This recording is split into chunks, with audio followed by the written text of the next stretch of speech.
कार्यक्रम के सह प्रायोजक हैं। JK 401 सुरक्षा धान बीज लगाइए, BPH और ब्लास्ट से सुरक्षा पाइए। अन्नदाता अन्नदाता नीत तुम्हारा अन्नदाता, पग पग पर है संग तुम्हारे अन्नदाता। लहू किसानों का बन के पसीना सींचता है धरती का सीना, मेहनत का तेरी हक दिलवाने, नई तकनीक नई खोज बताने। पशुधन को गुणवान बनाना, पौध सुरक्षा को सिखलाना, खेती के सब गुर समझाने, भारत का सरताज बनाने, आठों पहर है संग तुम्हारे अन्नदाता अन्नदाता।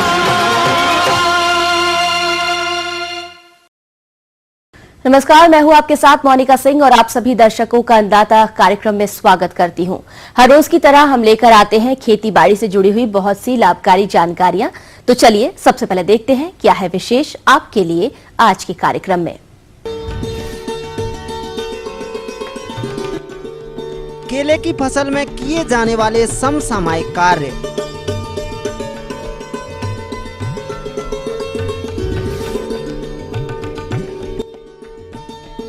पुराने मछली तालाबों का प्रबंधन।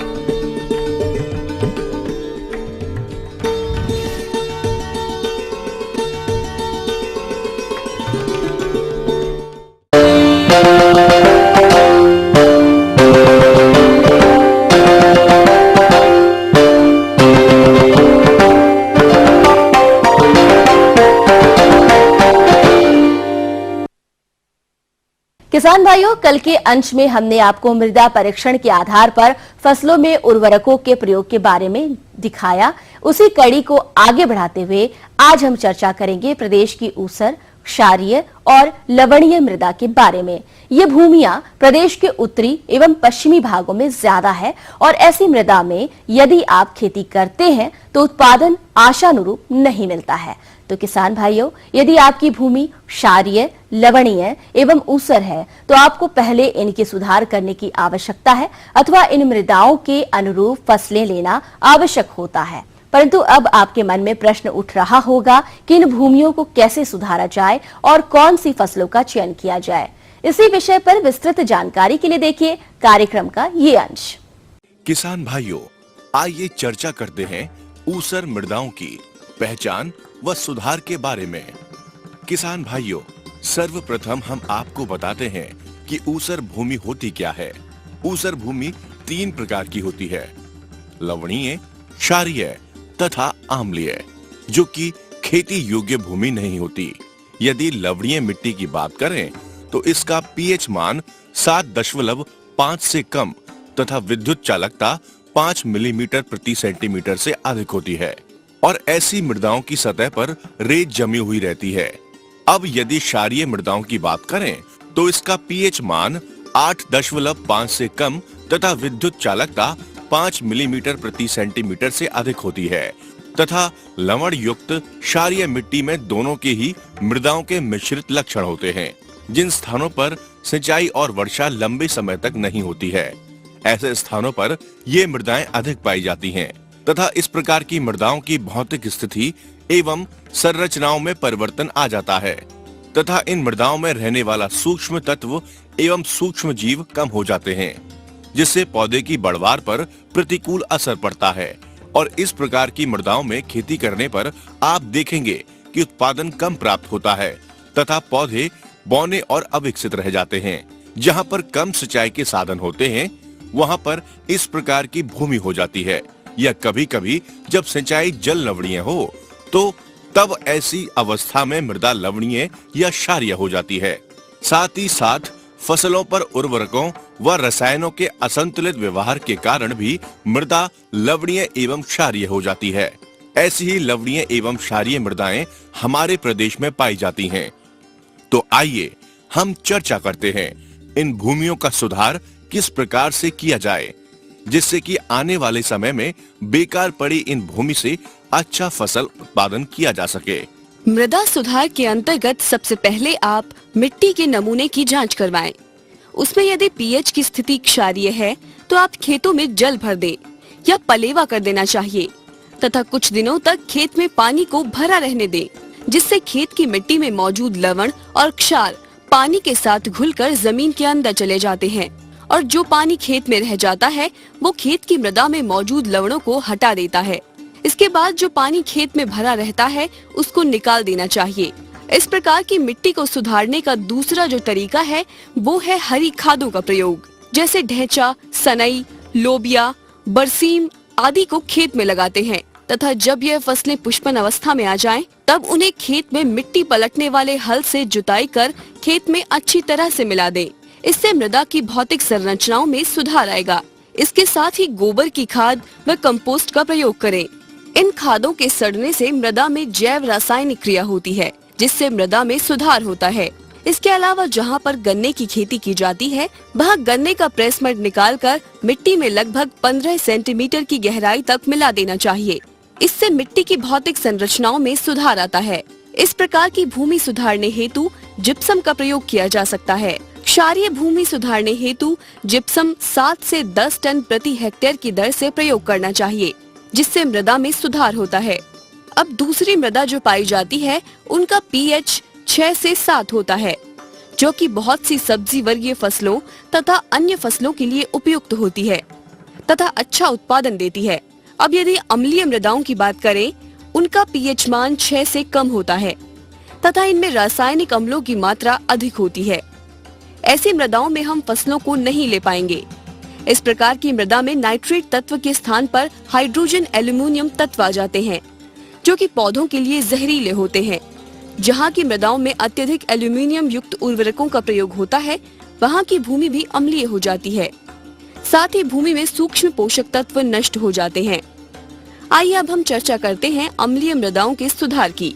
इसके लिए सर्वप्रथम मृदा में निक्षालन रोकना जरूरी होता है। इस प्रकार के मृदाओं में नत्रजनीय उर्वरकों का प्रयोग न करें, क्योंकि यह भूमि में अम्लीयता को बढ़ाते हैं, जैसे अमोनियम सल्फेट, MOP आदि।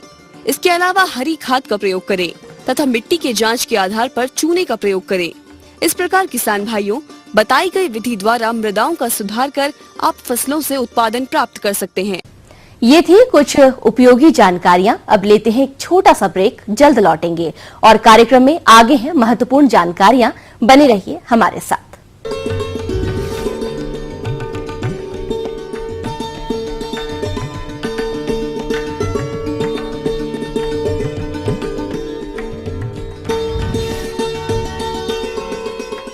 मैं एक कृषक और ये मेरी समृद्धि। और ये हर कृषक की समृद्धि। जी हाँ, कृषि समृद्धि है गांव-गांव की, घर-घर की समृद्धि। हर फसल में बुआई से पहले या बोते समय डालना न भूले। एग्रोफॉस का कृषि समृद्धि ब्रांड सिंगल सुपर फास्फेट खाद।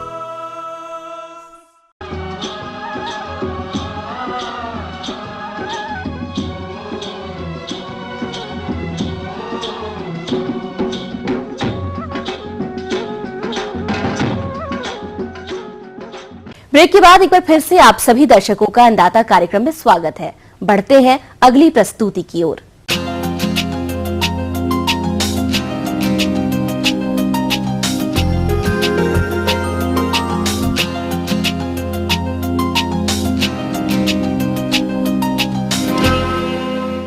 हमारे प्रदेश में जिन किसानों ने केला की फसल अक्टूबर-नवंबर माह में लगाई थी, उसमें अभी फलों का घेर बनना प्रारंभ हो गया होगा और इस अवस्था पर केला उद्यान की विशेष देखरेख की जरूरत होती है। तभी आप इससे अधिक गुणवत्ता युक्त अधिक उपज प्राप्त कर सकते हैं। तो किसान भाइयों, वर्तमान में केला की फसल में कौन कौन से प्रबंधन कार्यों को करना है, इसकी विस्तार से जानकारी दे रहे हैं कृषि महाविद्यालय बिलासपुर के वैज्ञानिक डॉक्टर R.K. बिसेन। केले की खेती जो कर रहे हैं और केला लगाए हैं और जिसमें अब घेर आना प्रारंभ हो रहा है, तो किसान भाइयों को विशेष रूप से ध्यान देना पड़ेगा, क्योंकि अभी गर्मी का मौसम है और टेम्परेचर बहुत ज़्यादा बढ़ रहा है। उसको देखते हुए पानी की उचित व्यवस्था करना पड़ेगी। फील्ड में जो खरपतवार हैं आप उसको निकाल दीजिए और ये ध्यान रहे कि जहाँ तक हो सके टपक सिंचाई विधि का उपयोग करें, जिससे कि खरपतवार ज़्यादा ना निकले, और जहाँ हमको पानी देना जितना है उतना ही पानी हम दे पाएंगे। अतिरिक्त पानी ना मिलने के कारण खरपतवार ज़्यादा नहीं उग पाएंगे और हमारी फसल को इससे काफ़ी फायदा होगा। यदि टपक सिंचाई पद्धति की हम व्यवस्था नहीं कर सकते तो चारों तो घेर बना के हम उसको पानी दे सकते हैं। पानी हम सॉइल को देखते हुए देते हैं। अगर गहरी सॉइल है हमारी तो हमको पानी का जो इंटरवल है वो ज़्यादा रखना पड़ेगा, जैसे 8 दिन। अगर हमारी एकदम लाइट सॉइल है तो पानी का इंटरवल हमको घटा के 5 दिन करना पड़ेगा। और तापक्रम पर भी इस पर विशेष ध्यान देना चाहिए। अगर टेम्परेचर बहुत ज़्यादा है तो पानी का इंटरवल कम करके हमको उचित मात्रा में जल्दी पानी देना पड़ेगा, जिससे कि जो घेर हमारे आ रहे हैं उसकी वृद्धि न रुके, क्योंकि इसके पत्ते बड़े चौड़े होते हैं, जिससे इवोपोरेशन रेट बहुत ज़्यादा होता है और पानी भाप बन के बहुत ज़्यादा उड़ता है। ये एक चीज़ ध्यान रखें कि जो केले के बाजू से सकर्स निकलते हैं बहुत सारे, उनको हमको निकालते रहना है। सिर्फ एक सकर को बाजू में छोड़ना है, जो कि आगे हम रूटून क्रॉप ले सकें। बाकी सकर को हम निकाल देंगे। यदि हम नहीं निकालेंगे, जो हमारा घेर आएगा उसका साइज छोटा होगा और फलों का आकार भी कम होगा। केला जब हम लगाते हैं उसी समय पर हम खाद ये प्रति पौधे के हिसाब से दे देते हैं। जैसे आपका है, लगाते समय 25 केजी गोबर की खाद दी जाती है, उसके साथ सुपर फास्फेट 625 ग्राम और पोटास जो है 500 ग्राम दिया जाता है। और यूरिया की जो मात्रा रहती है प्रति महीने 100 ग्राम यूरिया प्रति महीने वहाँ दिया जाता है। साथ जो यूरिया की मात्रा है उसको हमको शुरू में नहीं देना है, और जो पोटास की मात्रा है उसमें से आधी पोटास की मात्रा करीब 100 ग्राम हम दे दें केला लगाते समय। और बची हुई जो यूरिया है हमारी, यूरिया की मात्रा केले की फसल लेने के 1 महीने बाद से स्टार्ट करना है। प्रति माह हमको 200 ग्राम यूरिया प्रति माह देना है। ऐसा करके हम करीब 800 ग्राम यूरिया एक पौधे को देंगे साल भर में। उसकी रिक्वायरमेंट 800 ग्राम है। इसी प्रकार जो पोटास हमारी 100 ग्राम बची हुई है, उस पोटास खाद को जब फ्लावरिंग आती है उसमें तो उस समय देना है। जब पौधे में फ्लावरिंग निकलती है तब पोटास हम 100 ग्राम दे देंगे। इस प्रकार से प्रति पौधे में हम खाद की मात्रा देते हैं। अच्छा, किसान भाई ध्यान ये भी देंगे, जब केले का आपका जो घेर है निकलता है उसमें जो इसमें फ्लावर रहता है जो करीब 1 किलो वेट का रहता है, उस फ्लावर जब पूरा मेच्योर हो जाता है आपका घेर, तो फ्लावर को हमको काट के वहाँ से अलग कर देना चाहिए। यदि हम फ्लावर अलग नहीं करेंगे तो हम जो न्यूट्रिएंट देंगे उसकी बहुत सी मात्रा फ्लावर में चले जाएगी और आपका जो घेर है वो मजबूत नहीं होगा और जो केला है आपका ठोस मतलब छत्तीसगढ़ी में उठाएगा नहीं। केले में कोई विशेष ज़्यादा इंसेक्ट का प्रकोप नहीं होता है, तब भी इसमें हम इमिडाक्लोराइड जो आती है आपकी, उसको पानी में 4 लीटर पानी में 1 मिलीग्राम दवा के हिसाब से बना के उसका स्प्रे करना है। केले में आप जहाँ तक देखेंगे, अगर देसी रोबस्टा वैरायटी है ये बहुत अच्छा उत्पादन देती है। अभी टिश्यू कल्चर में G9 आ रहा है, ये बहुत अच्छी वैरायटी देती है, फल देता है। एक घेर का वजन कम से कम औसतन 40 किलो तक होता है इसमें, ये अपनी G9 वैरायटी में।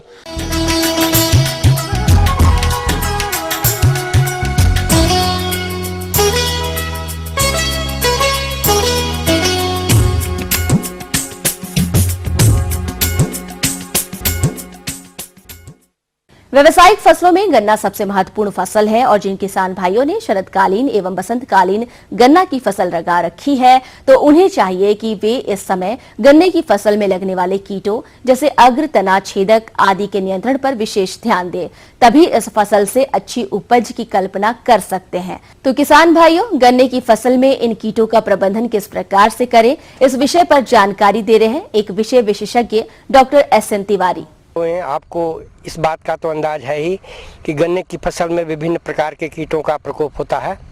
ये बात अवश्य है कि सभी प्रकार के कीट सभी जगह पर नहीं पाए जाते हैं, अलग अलग जगहों पर अलग अलग प्रकार के कीट पाए जाते हैं। इसलिए उनके समुचित रोकथाम के लिए आवश्यक है कि आपको उन कीटों की पहचान हो जो आपके क्षेत्र में पाए जाते हैं या जिनका प्रकोप आपके क्षेत्र में होता है, ताकि सही समय से उसका निदान कर अपनी फसल को आप गन्ने के कीटों से बचा सकें। जो मुख्य कीट हैं उनका नाम है, उसको हम टाप बोरर या चोटी वेधक कहते हैं, और दूसरा है अगेती प्ररोह वेधक, यानी इसको अर्ली सूट बोरर कहते हैं। ये जो 2 कीट हैं, टाप बोरर यानी चोटी बेधक या अगेती प्ररोह बेधक यानी अर्ली सूट बोरर लगभग आपके जनपद के हर एक हिस्से में जहाँ कहीं भी गन्ने की फसल बोई जाती है पाए जाते हैं और इनसे आपकी फसल को काफ़ी नुकसान पहुंचता है। देखिए, इनका लक्षण आप भली भांति पहचानते होंगे। जब कभी भी टॉप बोरर यानी अर्ली सूट बोरर का प्रकोप जब कभी भी होता है तो सबसे पहले गन्ने की जो बीच वाली गोभ होती है वो मरने लगती। तो इस प्रकार का लक्षण तो आपको दोनों प्रजातियों के अटैक में यानी आक्रमण में दिखाई देगा, लेकिन कुछ अन्य अंतर और हैं जिनके आधार पर आप दोनों को आप अलग अलग कर सकते हैं। जैसे अगर जब चोटी बेधक यानी टॉप बोरर का प्रकोप होता है तो उसके बिल्कुल सफ़ेद रंग के पतंगे आपको पत्तियों पर बैठे हुए दिखाई देंगे, जबकि अर्ली सूट बोरर यानी अगेती प्ररोह के बेधक के पतंगे हल्के क्रीम कलर के होते हैं। उनका साइज भी, उनका आकार भी उनसे छोटा होता है और ये भी पत्तियों पर बैठे दिखाई देंगे। इनका जो हानि का स्वरूप है, मैंने जिस प्रकार से पौधे को नुकसान पहुंचाते हैं उसमें भी अंतर है। जैसे कि मैंने आपको बताया कि ये दोनों प्रकार के जो कीट होते हैं इनकी सुड़ियाँ पौधों के अंदर घुस करके बीच वाली गोफ को काट देती है, जिससे बीच वाली गोफ सूख जाती है। इसको हम डेड हार्ट यानी मृत गोफ कहते हैं और ये मृत गोफ दोनों प्रकार के कीटों के आक्रमण में पाए जाते हैं। लेकिन देखा गया है कि जब कभी भी टॉप बोरर यानी छोटे बेधक का प्रकोप थोड़ा बड़े पौधे पर होता है तो पौधे के ऊपरी हिस्से में कई ब्रांचिंग यानी और तने निकलने लगते हैं साइड में, उसके बगल में अगल बगल में तने छोटे छोटे तने निकलने लगेंगे, जिसमें कोई गन्ना यानी केन कोई डेवलप नहीं होगा।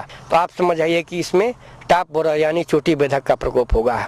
अब इन दोनों कीटों से अपनी फसल को बचाने के लिए आपको फसल की बुआई के समय से लेकर के ही चौकस रहना पड़ेगा, क्योंकि देखा गया है कि अगर बीच में जब इनका प्रकोप होता है और जब दवाएं डाली जाती हैं तो उनका बहुत ज़्यादा प्रभाव नहीं होता।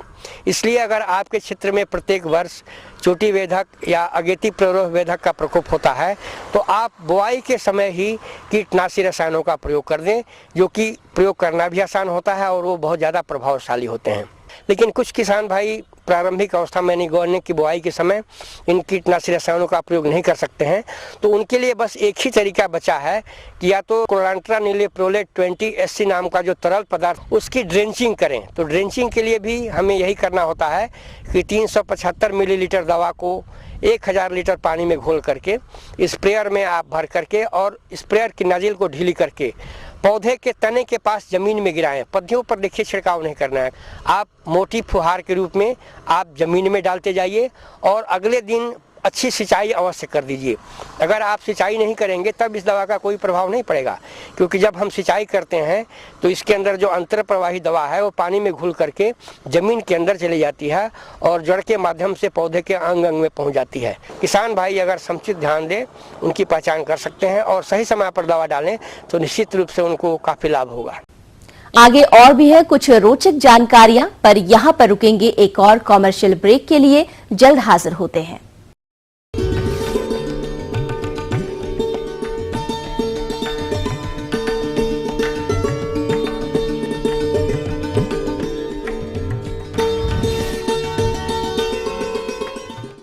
पहल हमारी, इरादे आपके, अधूरे ख्वाबों की पूरी पड़ताल इस समय पर।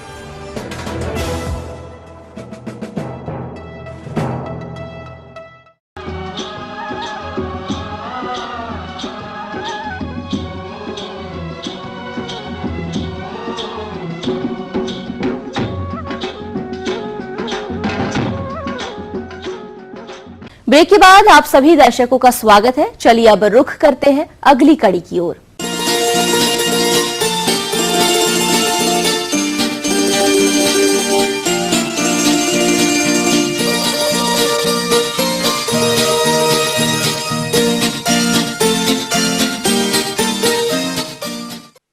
आज के समय में कृषि के साथ सह व्यवसायों को अपनाकर ही हमारे किसान भाई अपने आर्थिक स्तर को ऊंचा कर सकते हैं। यदि हम कृषि सह व्यवसायों के अंतर्गत मछली पालन की बात करें तो पुराने मछली तालाबों से अधिक मछली उत्पादन मिल सके, इसके लिए तालाब की मरम्मत तथा मछलियों के विकास के लिए खाद उर्वरकों का उचित प्रयोग करना जरूरी है। तो पुराने तालाबों में क्या क्या प्रबंधन कार्य करना जरूरी है, इस पर जानकारी दे रहे हैं मत्स्य पालन विभाग बिलासपुर के सहायक मत्स्य अधिकारी डॉक्टर पांडे। होता है जो ग्रामीण तालाब होते हैं या प्राइवेट तालाब भी होते हैं उनके, तो उसमें गर्मी के समय में तालाब अधिकांशतः सूख जाते हैं। सूखने से उसकी जो ऊपर की लेयर मिट्टी की होती है, जो सिल्ट होती है, उसको एक परत निकाल देनी चाहिए, 6 इंच परत निकाल देनी चाहिए, क्योंकि इस मिट्टी में जो मिनरल्स पहले ऑलरेडी थे वे सारे पानी में घुल चुके हुए हैं और वो पहले की मछली जो कल्चर हम मछली कर रहे थे उसके द्वारा उपयोग कर चुके हैं, इसलिए उसमें मिनरल्स की मात्रा कम रहती है।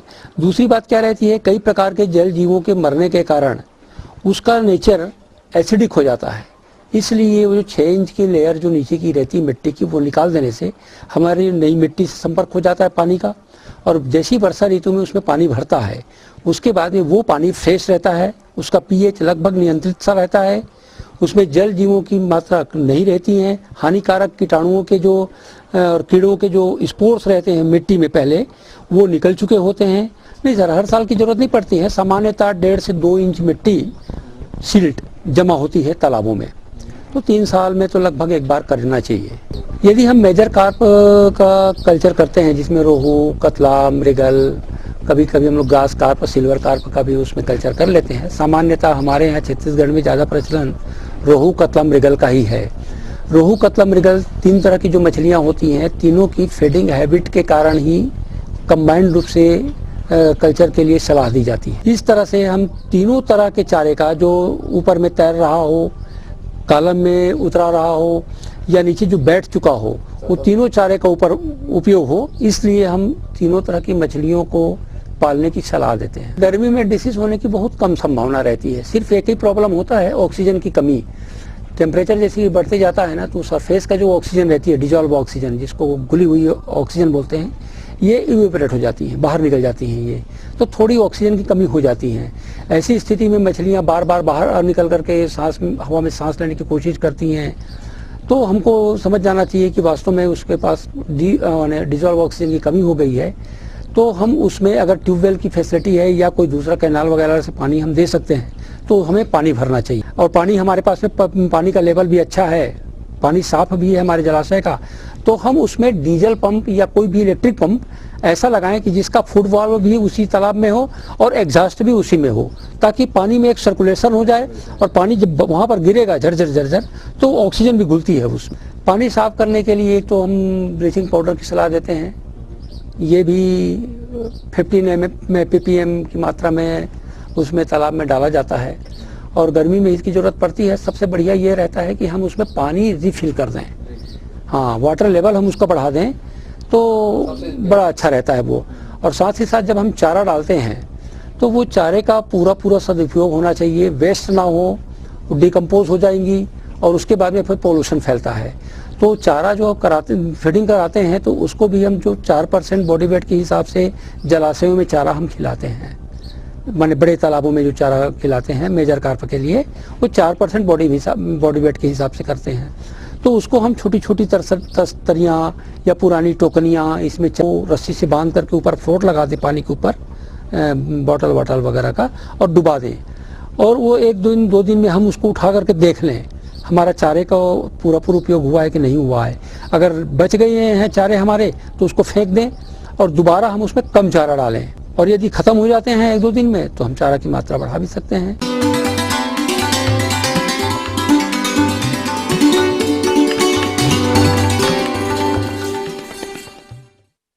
अन्नदाता हेल्पलाइन निःशुल्क फोन संपर्क सेवा के माध्यम से आपके द्वारा पूछे गए प्रश्नों में से 1 या 2 महत्वपूर्ण प्रश्नों को हम अपने कार्यक्रम में शामिल करते हैं। इसी के तहत आज का चयनित प्रश्न और उसका जवाब इस प्रकार है।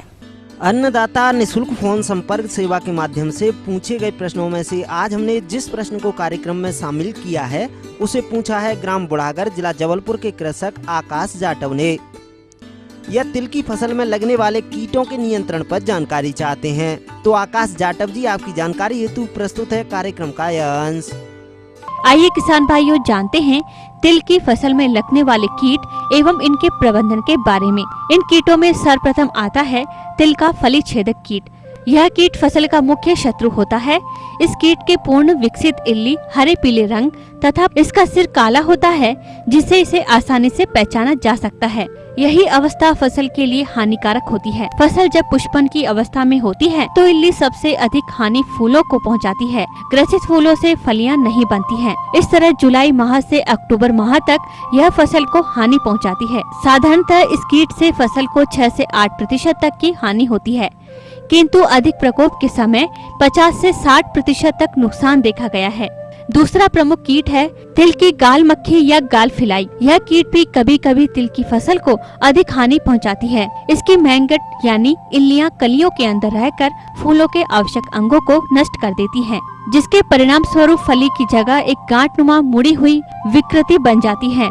इसकी इल्ली ही फसल को क्षति पहुंचाती है। कली की अवस्था में ही सितंबर के महीने में कीट दिखाई देने लगते हैं और नवंबर अंत तक सक्रिय रहते हैं। इस कीट द्वारा 15 से 40% तक फलियों को हानि होती है। तीसरा प्रमुख कीट है तिलहोक मौत। इसकी इल्ली ही कीट की हानिकारक अवस्था होती है। पूर्ण विकसित इल्ली पीले हरे रंग की, इसके उत्तरांग के 8वें खंड पर एक कड़ा नुकीला मुड़ा हुआ सींग रहता है। इल्लियां पौधों की पत्तियों को काट काट कर खाती हैं। यह एक पौधे से दूसरे पौधे पर पहुंचकर हानि करती है। जब फसल में फलियां तैयार होती है तब से फसल के काटने तक यह कीट सक्रिय होता है। इस कीट से 10 से 18% तक नुकसान होता है। चौथा प्रमुख कीट है बिहार कंबल कीड़ा। इसकी इल्ली के शरीर पर पीली लाल काले रंग की टैग कतारों में पाए जाते हैं। इसी कारण यह रोमिल या कंबल कीट के नाम से भी जानी जाती है। नवजात इल्लियां तिल की पत्तियों को समूह में खाती हैं। पत्तियां छलनी आकार की हो जाती हैं, जिससे पौधे कमजोर हो जाते हैं। के अलावा 5वां प्रमुख कीट है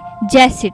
यह कीट पौधों की कोमल अंगों से रस चूसते हैं। परिणामतः पौधों की वृद्धि रुक जाती है। यह कीट तिल के पौधों में एक मुख्य बीमारी फाइलोडी फैलाने में भी सहायक होती है। किसान भाइयों, अभी आपने जाना तिल में लगने वाले प्रमुख कीटों के बारे में। अब आइए बात करते हैं इन कीटों के समन्वित प्रबंधन के बारे में। इसके अंतर्गत यदि कृषि क्रियाओं पर चर्चा करें तो इसमें सर्वप्रथम खरीफ फसल की कटाई के बाद खेत की गहरी जुताई करना, जिससे कि विभिन्न कीटों की संख्या नष्ट हो जाए। फसल की बुआई जल्दी करें कि इससे तिल की पत्ती मोड़क एवं फली छेदक तथा गाल मक्खी का प्रकोप कम होता है। तिल की प्रतिरोधक किस्म TKG 21 एवं M32 की बुआई करें।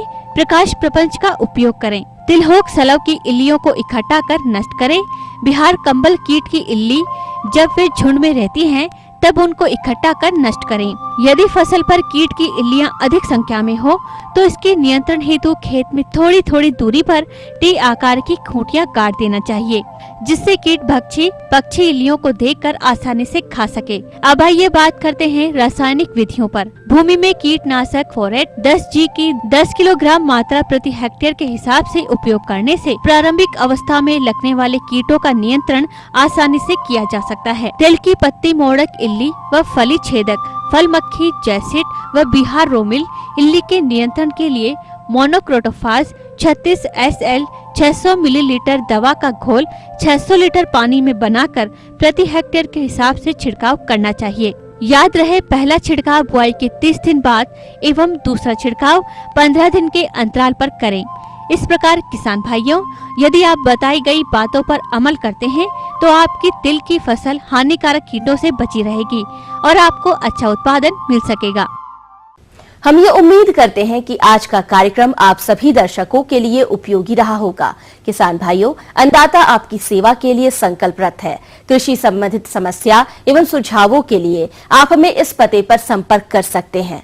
प्रोड्यूसर अन्नदाता ETV Madhya Pradesh Chhattisgarh, Ramoji film city Hyderabad 501512। साथ ही आप हमें ईमेल भी कर सकते हैं। हमारा ईमेल है anndatamp@etv.co.in।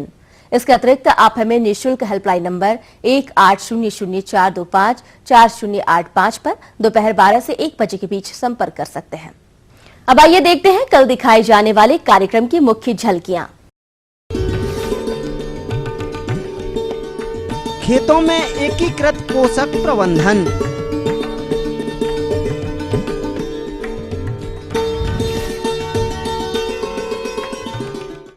फिलहाल अन्नदाता की पूरी टीम को इजाजत दीजिए। कल फिर इसी समय आपसे मुलाकात होगी कृषि संबंधित कुछ और रोचक जानकारियों के साथ। नमस्कार।